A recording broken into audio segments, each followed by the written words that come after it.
Nous observons le monde pour le comprendre et pour pouvoir y évoluer. L'intelligence nous a permis de forger les outils pour comprendre l'infiniment petit et l'infiniment grand. Depuis plus d'un siècle, psychologues, biologistes, généticiens et neuroscientifiques la dissèquent, l'analysent, la mesurent. Nous avons inventé les ordinateurs, marché sur la Lune. Mais contrairement à ce que nous pourrions croire, notre intelligence individuelle n'augmenterait pas. Aujourd'hui, la science explore les différentes facettes de notre intelligence. Mais les scientifiques savent-ils vraiment ce qu'est l'intelligence ?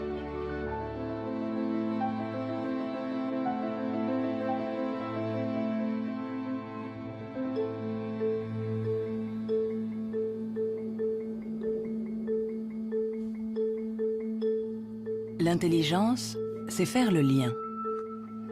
Assembler différents éléments pour trouver une solution. Pour la comprendre, il faut réussir à la fractionner, en isoler toutes les composantes. Les chercheurs se sont donc penchés sur ces différentes facettes.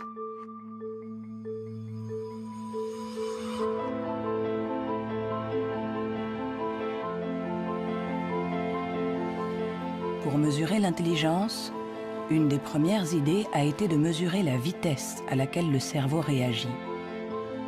C'est cette méthode que le professeur Teni Januis a utilisée. Il a comparé notre temps de réaction avec celui de nos ancêtres. Et les résultats de son étude ne sont pas en notre faveur.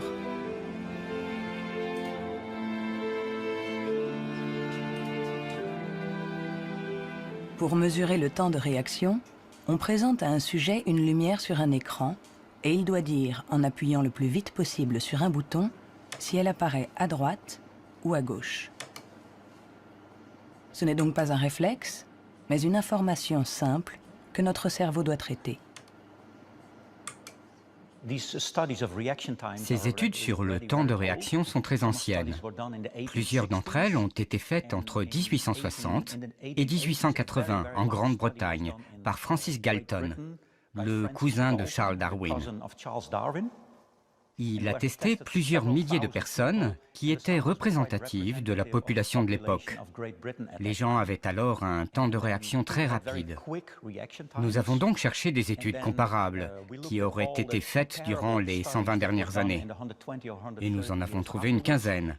En les comparant, nous avons pu montrer que durant les 150 dernières années, les gens sont devenus de plus en plus lents.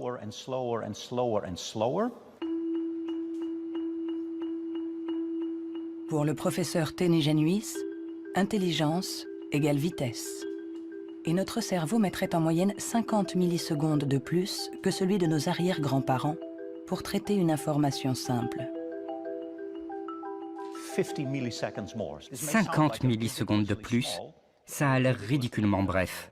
Mais quand on pense aux milliers de décisions que nous devons prendre chaque jour, si vous êtes un tout petit peu plus lent pour chaque décision, ça peut avoir des conséquences très importantes. Le professeur Teni Januis est convaincu que nous sommes moins intelligents qu'au XIXe siècle.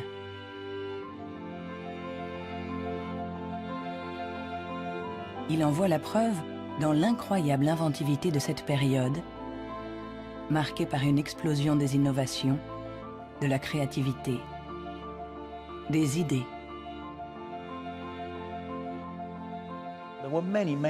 Il y a eu énormément de fantastiques innovations au XIXe siècle.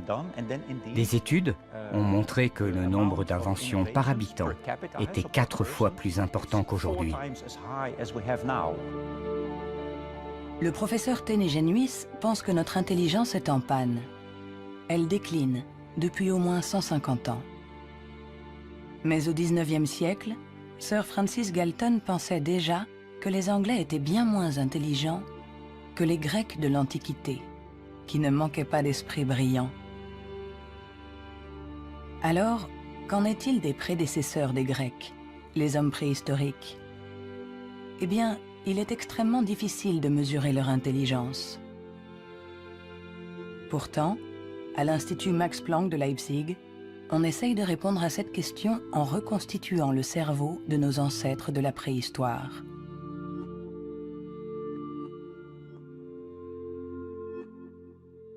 La paléoneurologie, c'est une science très frustrante, puisque son objet, j'allais dire, quasiment n'existe pas.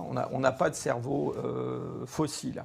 Ce qu'on a essentiellement, c'est la boîte dans laquelle ce cerveau était contenu.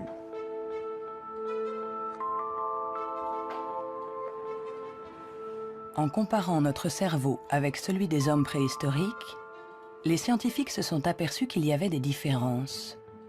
Des différences de forme, mais aussi des différences de taille. Certains hommes préhistoriques avaient un cerveau plus grand que le nôtre.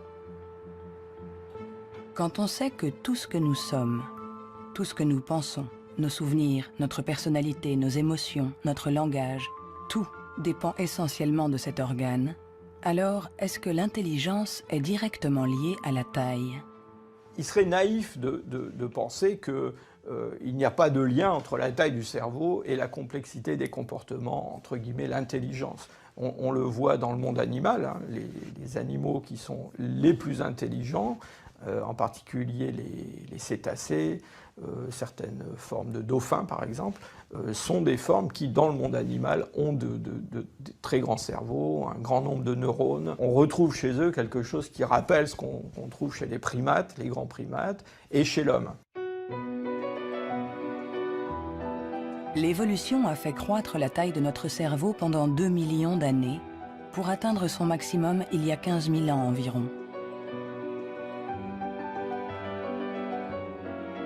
L'homme de Cro-Magnon, qui a peint les murs de la grotte de Lascaux il y a quelques 17 000 ans, était un Homo sapiens, comme nous. Mais de tous les Homo sapiens, il est celui doté de la plus grosse cervelle. En effet, la taille de notre cerveau aurait diminué par rapport à celui de notre ancêtre. Et pour certains chercheurs, nous serions moins intelligents que lui. Mais cette théorie est loin de faire l'unanimité. Moi, je ne crois pas qu'il y a une intelligence qu'on peut mesurer avec 1 centimètre et dire, voilà, il est aussi intelligent, ou il est plus intelligent, ou il est moins intelligent. Un homme de Cro-Magnon, il était intelligent pour être intelligent dans le monde où il vivait, et pas pour être intelligent dans une banque. Si on allait chercher avec la machine à voyager à travers le temps un homme d'il y a 25 000 ans, un Cro-Magnon, qu'on l'amenait aujourd'hui, il s'adapterait au monde dans lequel il aurait à vivre. Historically, you guys have struggled to adapt. Yeah, right. Walking upright, discovering fire, inventing the wheel, laying the foundation for all mankind. You're right. Good point. Sorry we couldn't get that to you sooner. Connie, your reaction? We live in a society where the individual ego and the group dynamic are in constant struggle. Response? Yeah, I have a response. What? Plus intelligent? Moins intelligent? Dès qu'on essaye de mesurer l'intelligence, tout se complique. Et pourtant, nous l'évaluons sans cesse. Dans les universités du monde entier, on enseigne ce qu'est l'intelligence. Et chacun d'entre nous, sans être un spécialiste, la mesure tous les jours. Vous mesurez l'intelligence. Si vous êtes célibataire, que vous allez dans un bar et que vous rencontrez quelqu'un, la chose la plus importante après le physique, c'est l'intelligence. Vous évaluez l'intelligence des gens quand vous parlez avec eux. Sont-ils rapides quand vous leur parlez de quelque chose qu'ils ne connaissent pas? Est-ce qu'ils comprennent? Mesurer l'intelligence en analysant les réponses, en évaluant la pertinence des actions, en comparant les individus. Une méthode qui a donné naissance au seul outil dont nous disposons pour évaluer l'intelligence, le quotient intellectuel, ou QI, inventé par Alfred Binet au début du XXe siècle. Alfred Binet était assez critique vis-à-vis des aliénistes, les psychiatres de l'époque. qui faisait des diagnostics pour juger du retard intellectuel avec des grandes catégories. Il y avait les idiots, ceux qui étaient le degré d'arriération le plus profond, les imbéciles ensuite, et puis les débiles. Et Binet trouvait que leurs critères étaient tout à fait contestables, très vagues, différents d'un psychiatre à l'autre. Il estimait qu'il fallait avoir des critères objectifs, qu'il fallait mettre au point une sorte d'instrument d'évaluation qui s'appuie sur des critères scientifiques. En 1905, le ministère de l'Éducation nationale demande à Alfred Binet de trouver un moyen de détecter les enfants en difficulté scolaire. Il n'avait pas de théorie sur l'intelligence, mais en observant ses filles, il a imaginé qu'on pouvait l'évaluer à partir du raisonnement, de la compréhension, de la mémoire. Ce qu'il a cherché à faire, finalement, c'est à trouver pour chaque âge les problèmes qui sont caractéristiques de cet âge. Par exemple, en leur présentant une image, en leur demandant qu'est-ce que ça représente. Alors, il avait remarqué que les enfants de 3 ans énumèrent ce qu'il y a dans l'image. Il y a un monsieur, une dame, un banc, un arbre. Que vers 7-8 ans, ils la décrivent, l'image. C'est un monsieur et une dame qui sont assis sur un banc. Et puis, vers 12 ans, ils l'interprètent. Ce sont des malheureux, ou le monsieur est malade, des choses de ce genre. C'est ainsi que Binet met au point avec Théodore Simon le premier test d'intelligence. Le QI classique, ou en âge mental, est né. C'est le rapport entre l'âge mental, donné par le résultat du test, et l'âge réel de la personne. On multiplie ce chiffre par 100 pour obtenir le QI. Si un enfant de 10 ans réussit les épreuves des enfants de 12 ans, alors il sera en avance et il aura un QI de 120. L'idée, ça a été de rapporter la performance d'un individu à la performance de ceux qui lui sont comparables, c'est-à-dire qui sont exactement dans la même catégorie d'âge, de la même culture, etc. Et on va avoir évidemment toute la distribution, toute la répartition des scores dans le test à un âge donné. Le QI, c'est juste la position d'un individu par rapport aux performances des gens qui sont comme lui, c'est-à-dire qui ont le même âge que lui. Nous accordons au QI un pouvoir exagéré, parce qu'il prétend évaluer cette qualité si particulière qu'est l'intelligence. Difficile dès lors de résister à la tentation de s'évaluer, de se comparer. Ce qui est un peu catastrophique, c'est ce qu'on voit actuellement sur des sites internet où on vous permet de calculer votre QI. Et alors je pense que des gens, ils font ça, ils se retrouvent avec un chiffre et ils vont l'interpréter, si par exemple ce chiffre n'est pas bon, en se disant qu'ils ne sont pas intelligents. C'est absolument ridicule et catastrophique. Le 2. Il est ridicule de croire qu'un chiffre peut résumer quelqu'un. Le 4. Le 3. Les vrais tests de QI se font chez des psychologues agréés. Le 2. Car il faut savoir les interpréter en les mettant en rapport avec le passé d'un individu, son présent, Le 2 ou le 3. sa personnalité. Le QI permet d'évaluer l'intelligence, de comparer les individus. Mais nous permet-il de savoir si notre intelligence a évolué depuis que Binet l'a inventé il y a plus d'un siècle? Réussissons-nous mieux aujourd'hui les tests de QI? C'est en Nouvelle-Zélande qu'on a apporté pour la première fois une réponse à cette question. C'est ici que James Flynn a fait une découverte surprenante que les scientifiques du monde entier ont baptisé l'effet Flynn. L'effet Flynn, c'est la découverte que pour toutes les nations qui sont entrées dans l'ère industrielle, il y a eu des gains importants dans les tests de QI. J'ai regardé tous les types de tests de QI dans 40 pays. comme en France, en Hollande, en Norvège, partout où il y avait des appelés au service militaire. On leur donnait exactement le même test chaque année, et les gains sont évidents. Il y a 1 ou 2 générations, les gens avaient en moyenne 30 réponses justes sur 60, alors qu'aujourd'hui, ils en ont 45.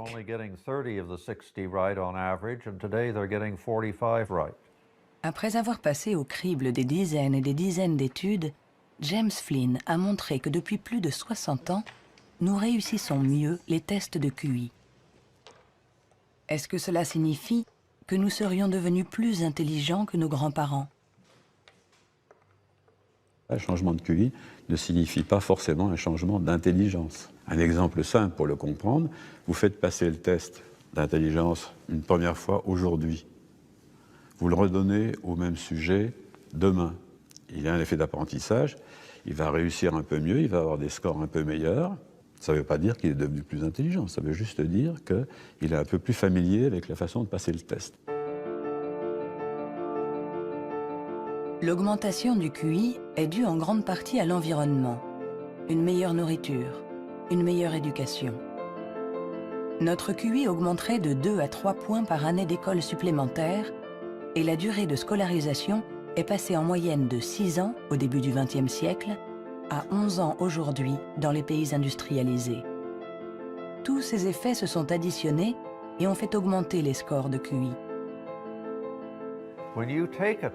Quand vous passez un test aujourd'hui, vous y êtes préparé dans la mesure où toute une série de facteurs vous ont donné la capacité d'utiliser votre logique de manière abstraite. C'est pour ça que vous pouvez regarder une suite de nombres et deviner le suivant.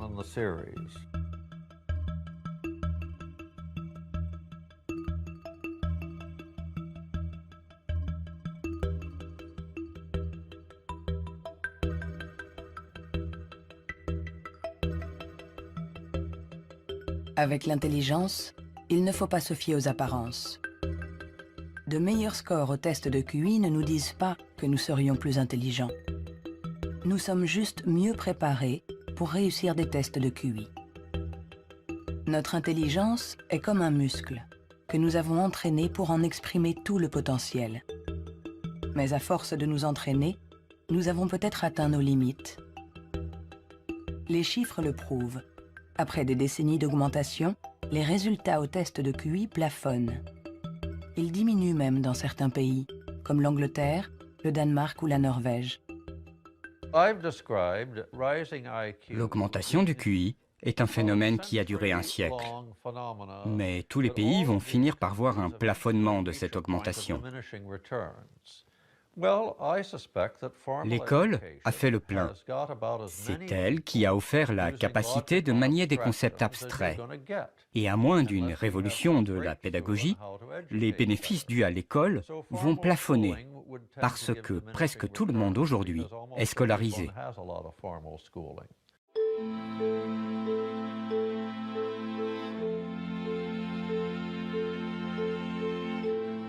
Un QI qui stagne. Des cerveaux plus lents, plus petits. Où en est notre intelligence? Les premiers outils permettant d'évaluer l'intelligence ont été inventés il y a plus d'1 siècle. On s'inspire toujours des théories imaginées par Sir Francis Galton et Alfred Binet. Mais aujourd'hui, nous pouvons aller plus loin. Plutôt que de mesurer ce que l'intelligence produit, intéressons-nous à l'organe qui produit l'intelligence.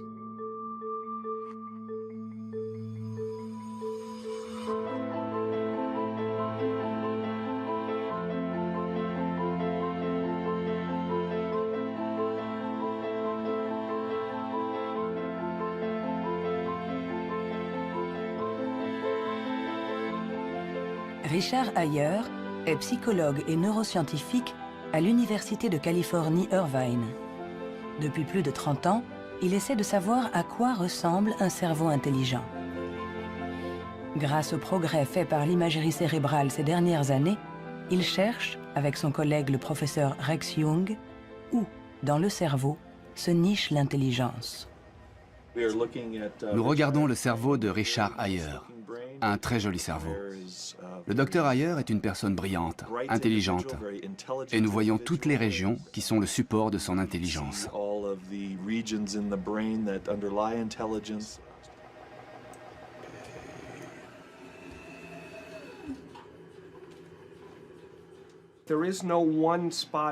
Il n'y a pas un endroit dans le cerveau qui soit le centre de l'intelligence. Les gens pensaient qu'il y avait un centre de l'intelligence à l'avant.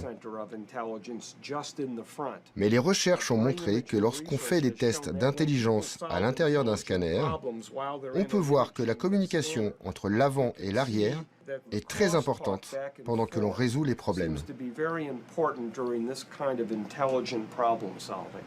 Le professeur Ayer a été l'un des pionniers dans l'utilisation des techniques de neuroimagerie moderne. Sa première étude date de 1988. On n'avait alors jamais utilisé ces outils dans les recherches sur l'intelligence. On a trouvé des zones du cerveau qui s'activaient quand les gens passaient des tests d'intelligence. Mais le choc, la surprise, c'était que plus ces zones étaient actives, moins les résultats du test étaient bons. C'était à l'opposé de ce qu'on attendait. À chaque fois qu'en science, on a un résultat à l'opposé, c'est vraiment intéressant.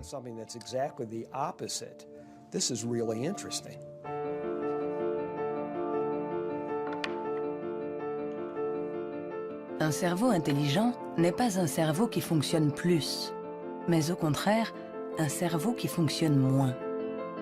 C'est ce qu'on appelle la neuroefficacité. Être intelligent, c'est résoudre un problème en faisant un minimum d'efforts.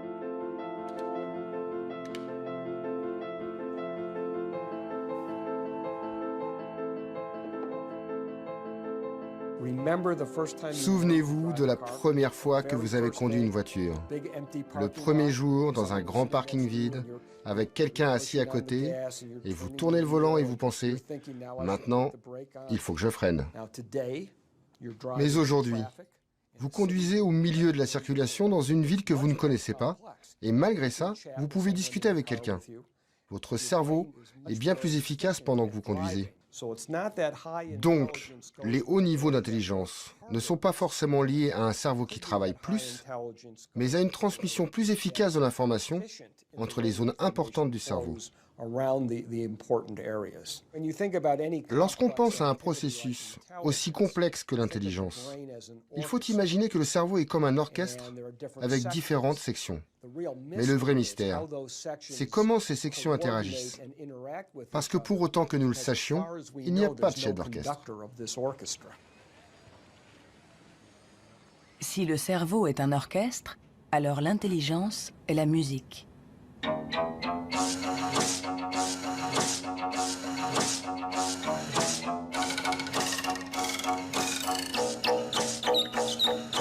Nous commençons à déchiffrer la partition, mais nous ne savons toujours pas comment les musiciens parviennent à jouer ensemble.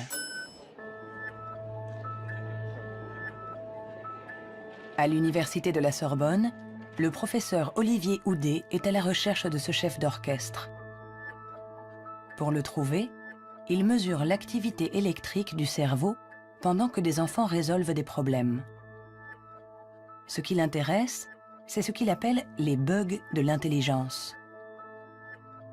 Si vous présentez à un enfant ce dispositif avec 1, 2, 3, 4, 5 babards écartés ou 5 babards resserrés, et vous demandez à l'enfant, y a-t-il le même nombre de babards au-dessus et en dessous, jusqu'à 6-7 ans, tous les enfants du monde vont vous répondre « Ah ben non, il n'y en a pas pareil, il y en a plus là parce que c'est plus long ». Le cerveau de l'enfant est donc piégé par l'intelligence, c'est-à-dire visio-spatiale, selon laquelle longueur est égale à nombre. Dans le cerveau, ça se traduit par le fait qu'on a des chemins neuronaux différents pour résoudre une même tâche.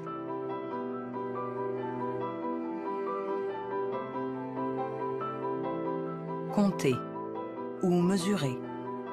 Il y a toujours plusieurs solutions à un problème. Et notre cerveau est sans cesse en train de lutter pour inhiber les mauvaises stratégies.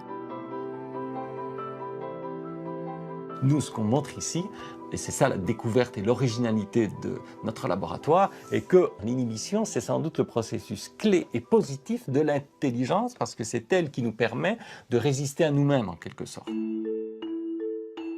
Résister à nous-mêmes, c'est apprendre à contrôler les interférences qui viennent perturber notre intelligence. Le test de Stroop est une des méthodes pour observer ces interférences. Il consiste à donner la couleur d'un mot, mais attention, sans le lire. Bleu, jaune, rouge, jaune, vert, rouge, vert, vert, rouge, vert, jaune, jaune, rouge, jaune, jaune, rouge. jaune, rouge, jaune, jaune, Rouge, vert, rouge, jaune, bleu.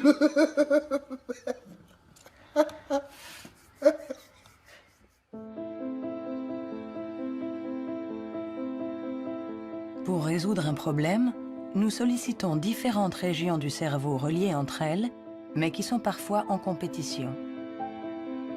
Mais comment ces différentes zones communiquent-elles? C'est ce à quoi s'intéresse le professeur Douglas Fields à l'Institut national de la santé de Washington.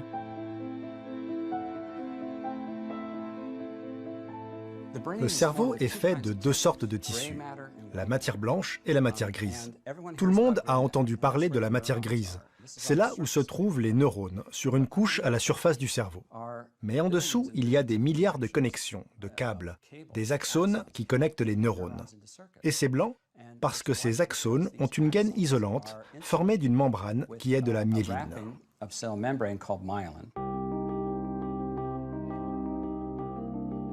La myéline entoure les axones, permettant aux informations de circuler de manière rapide et efficace dans le cerveau.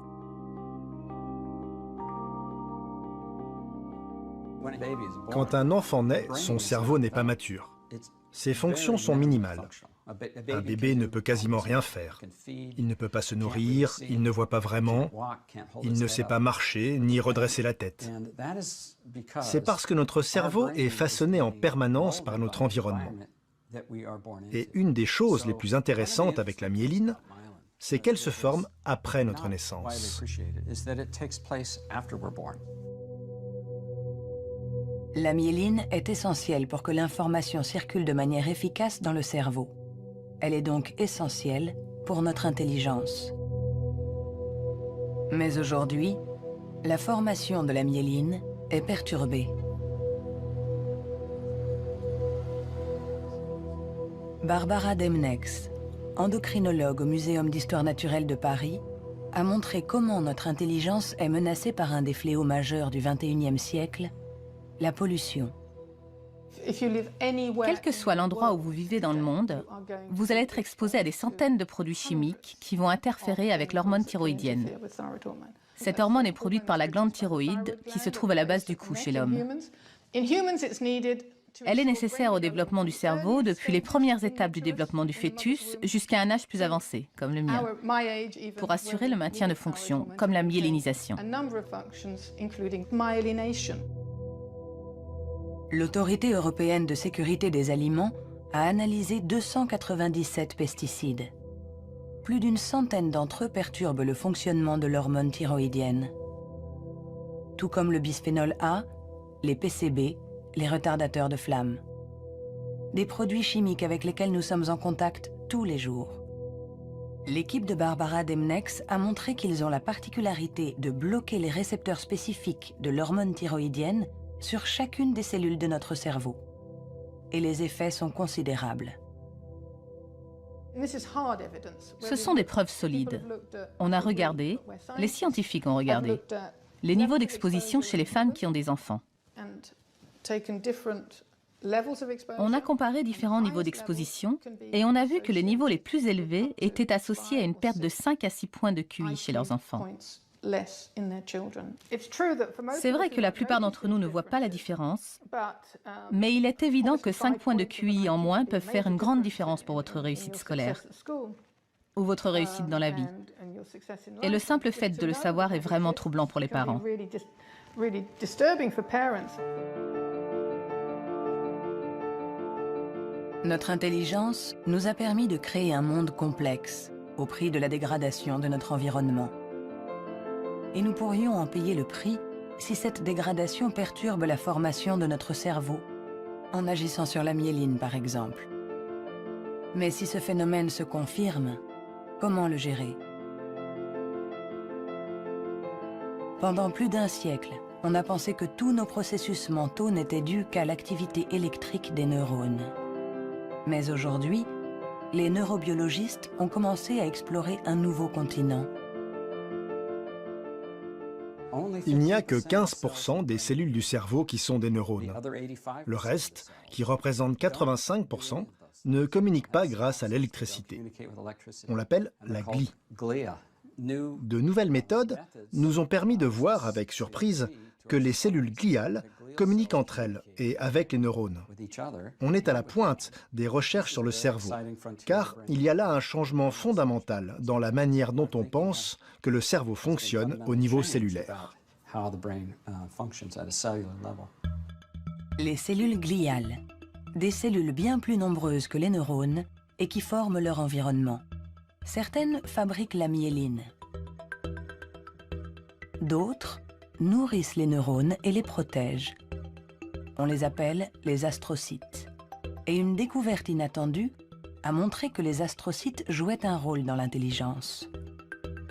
Tout a commencé avec un génie. En avril 1955, au Princeton Hospital du New Jersey, Thomas Harvey, médecin pathologiste, est en charge de l'autopsie de Albert Einstein. Et ce 18 avril, à 8 h du matin, il décide de voler le cerveau de celui que nous considérons comme l'incarnation du génie. Il espérait, en examinant le précieux organe, percer les secrets de l'intelligence. Après l'avoir conservé caché chez lui pendant 27 ans, il autorisa d'autres scientifiques à l'examiner. Et ils découvrirent quelque chose dans le cerveau d'Einstein qui était peut-être le secret de son intelligence.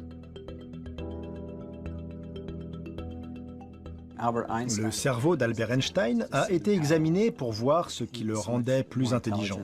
Et il n'y avait pas de différence sur le nombre de neurones, sur la taille des neurones, il n'y avait rien. Mais son cerveau avait plus d'astrocytes.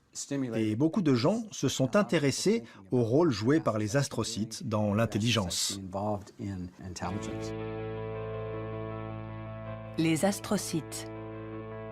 Des cellules gliales identifiées il y a plus d'un siècle. Mais ces dernières années, les scientifiques se sont aperçus que leur rôle était plus complexe que ce qu'ils imaginaient.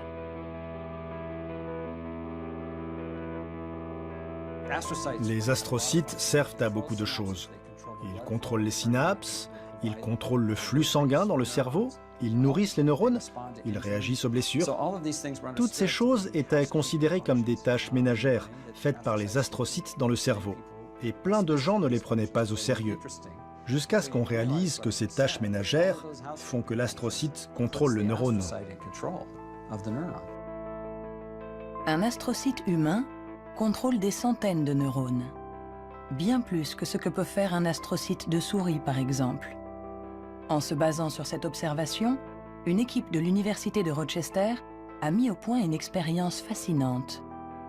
Pour mieux comprendre l'intelligence humaine, ils ont décidé de lui faire franchir la barrière des espèces.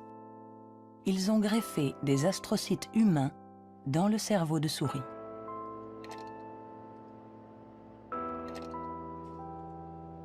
Nous avons effectué des greffes des astrocytes humains chez la souris. Et la greffe, littéralement, envahit tout le cerveau. Quand on regarde, par exemple, à l'âge de 1 mois après la greffe, on voit que la greffe est très discrète à l'endroit presque où on a greffé les cellules. Si on revient 1 an plus tard, tout le cerveau devient greffé. On remplace littéralement toutes les cellules par les cellules humaines. On s'est rendu compte que ces souris sont plus aptes à avoir une meilleure mémoire et un meilleur apprentissage que les souris non greffées. Pour tester les capacités de ces souris au cerveau modifié, les chercheurs les ont placées dans un labyrinthe. Résultat, les souris greffées trouvent la sortie 2 fois plus vite que les souris non greffées. Cette expérience ne laisse plus la place au doute. Les astrocytes contribuent à favoriser la mémoire et l'apprentissage. Ils jouent un rôle clé dans notre intelligence.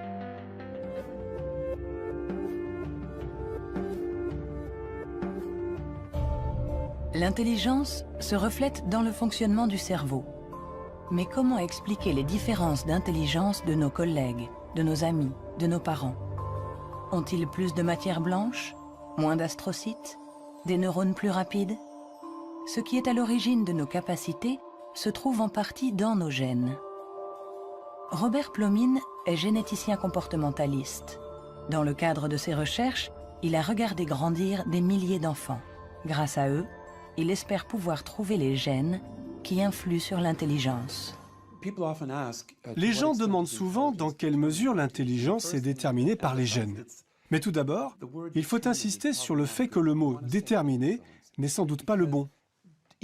On devrait dire « influencé ». C'est comme pour la taille, elle est liée aux gènes, mais pas déterminée par eux.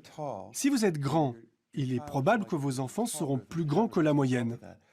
Mais s'ils sont mal nourris ou s'ils sont malades, ils seront peut-être plus petits.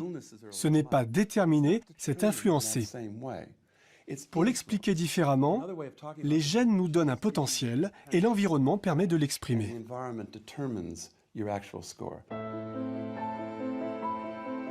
Pour comprendre les relations complexes entre gènes et intelligence, Robert Plomin fait passer des tests à des milliers de jumeaux. Les vrais jumeaux ont ceci de particulier que ce sont des clones. Ils partagent exactement les mêmes gènes. Ils sont identiques en tout point.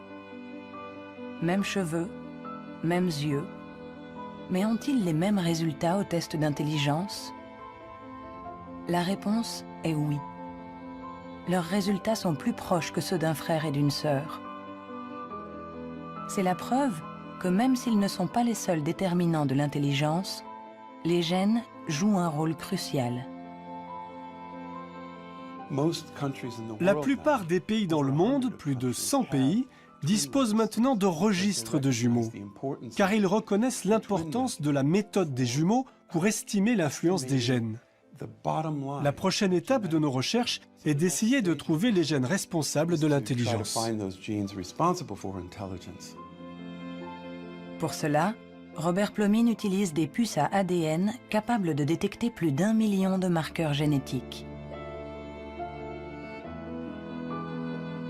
En comparant l'ADN de tous ceux qui ont eu de bons résultats au test, il cherche à voir si certains gènes apparaissent plus fréquemment. Mais l'identification précise de ces gènes s'est révélée beaucoup plus compliquée que ce qu'il espérait.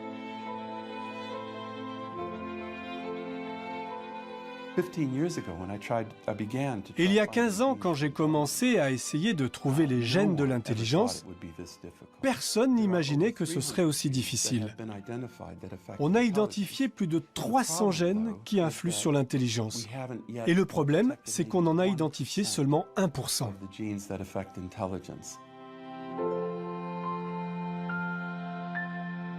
L'intelligence est influencée par l'interaction de plusieurs milliers de gènes.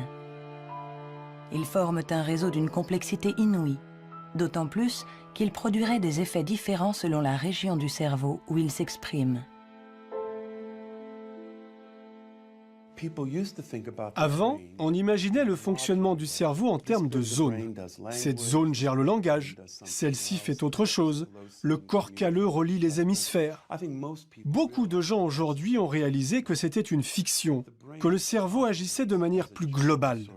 Et si on regarde ça du point de vue génétique, cela rend les choses plus claires, parce que la plupart des gènes qui agissent sur le cerveau affectent beaucoup de régions différentes. Nous avançons pas à pas dans la compréhension de notre intelligence. Les scientifiques affinent les outils pour la mesurer. Mais la question qui se pose est l'usage que nous en ferons.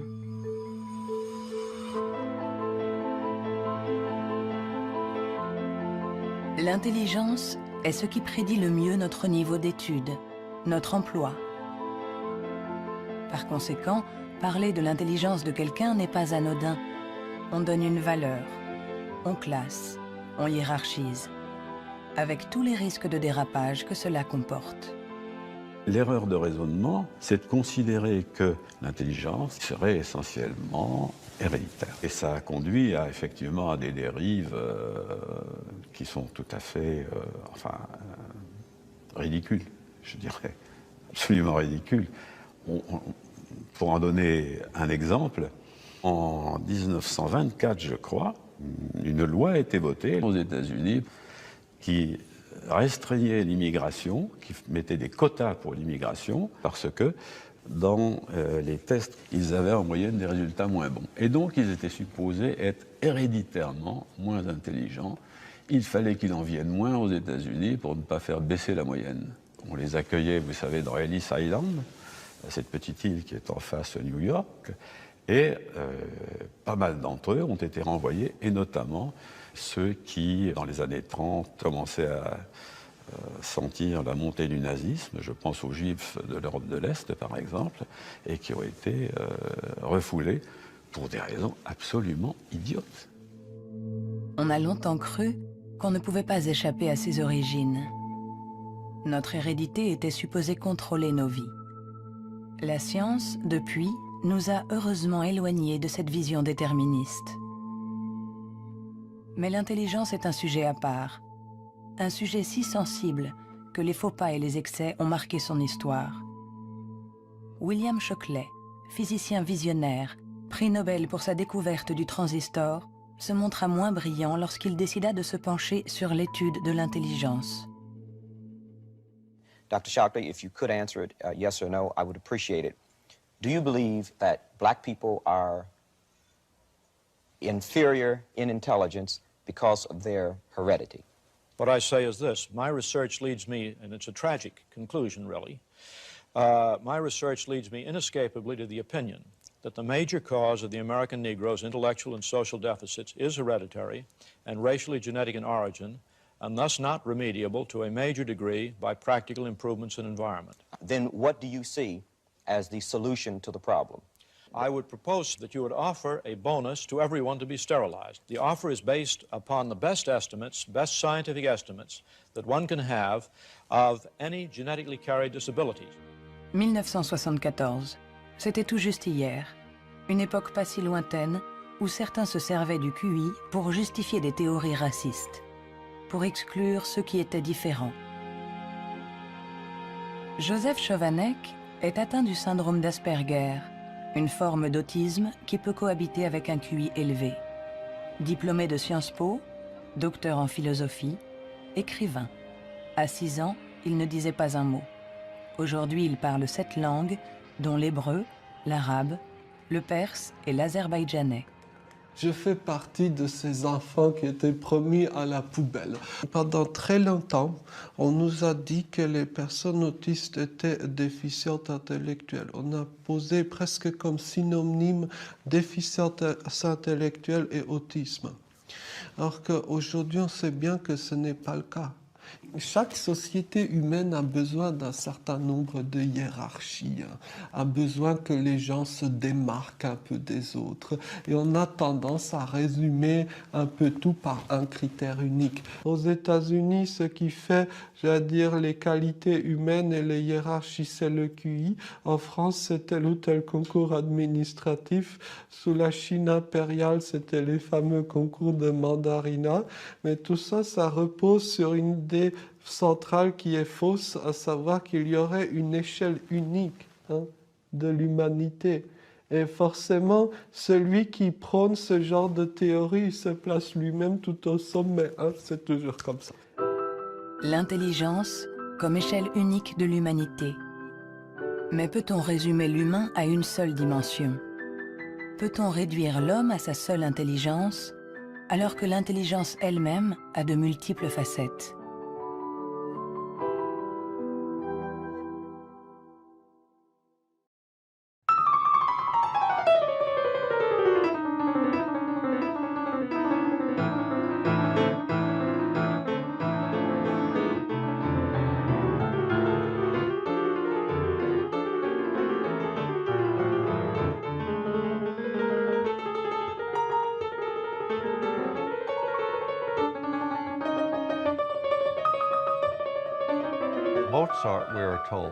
Mozart, dit-on, pouvait avoir à l'esprit une symphonie en entier. Si vous suivez une symphonie, vous devez suivre son développement dans le temps. Mais lui, il avait conscience de sa globalité.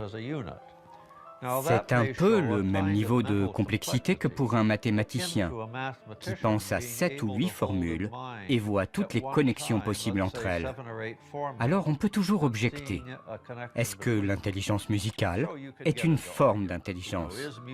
Ce n'est pas important.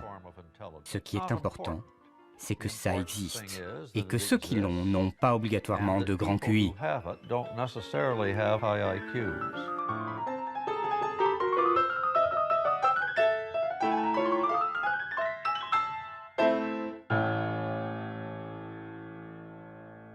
Il y a eu toujours une résistance à considérer qu'il y avait des formes d'intelligence différentes et une espèce de propension à vouloir déterminer un QI général, ce qui voudrait dire qu'on a une intelligence unidimensionnelle, voilà, et vous êtes plus ou moins haut sur cette dimension. Et la conception contradictoire, c'est qu'il y a plusieurs formes d'intelligence et en réalité, vous pouvez être assez haut sur une des dimensions de l'intelligence, sur un de ces aspects, et puis assez bas sur un autre. Le débat est aussi ancien que les premières études sur l'intelligence. En effet, les scientifiques se sont aperçus que quelle que soit la méthode utilisée, ils n'arrivaient pas à évaluer l'intelligence avec une échelle unique.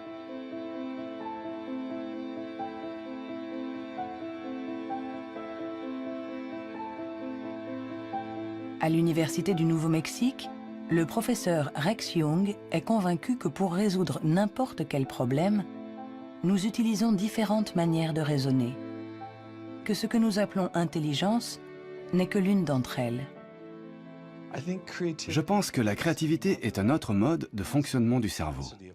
Je cherche à savoir si elle est différente de l'intelligence. Est-elle similaire? Est-ce que c'est la même chose ou bien est-ce différent? J'en suis arrivé à la conclusion que la créativité est un processus de raisonnement fondamentalement différent.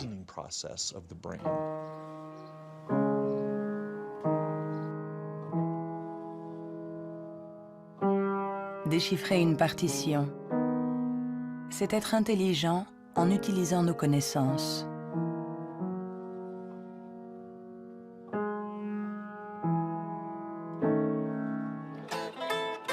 Improviser, c'est être intelligent en inventant, en étant créatif.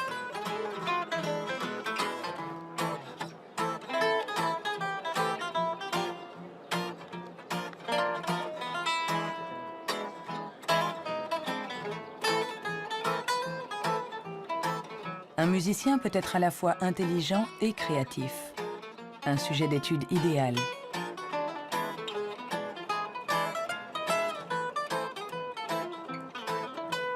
Le professeur Jung a examiné de nombreux cerveaux pour savoir comment intelligence et créativité peuvent cohabiter.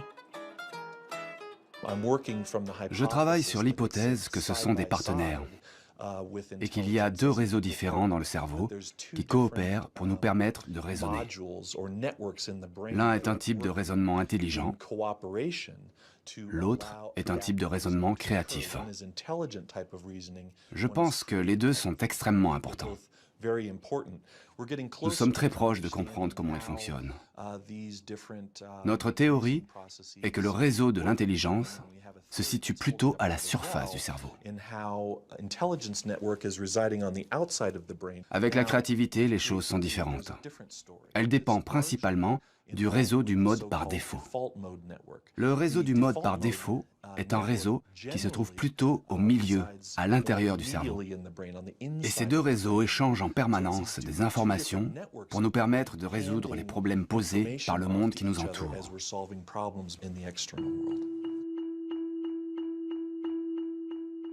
Nous avons tous expérimenté cette sensation d'une idée surgissant de nulle part avec la force de l'évidence. Ce que nous révèlent les neurosciences, c'est que ce mode de raisonnement, ce mode inventif, créatif, est un mode de raisonnement à part entière. Peut-on être intelligent sans être créatif?